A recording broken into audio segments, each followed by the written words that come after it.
Hello guys, good morning. Namalita og kano kanang mga piso bindo water dispenser. Mga guba.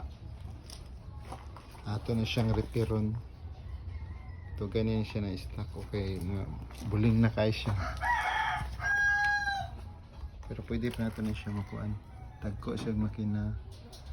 Ito na siya mapalitan og mga piyesa nga kung sa'y guba.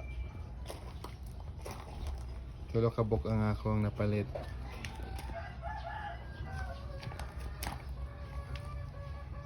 Ano siya, piso bindo water dispenser. Pwede pa ni siya. Ito pa ni siyang maayo. So abangan na to next video guys kung maayo ba na to siya.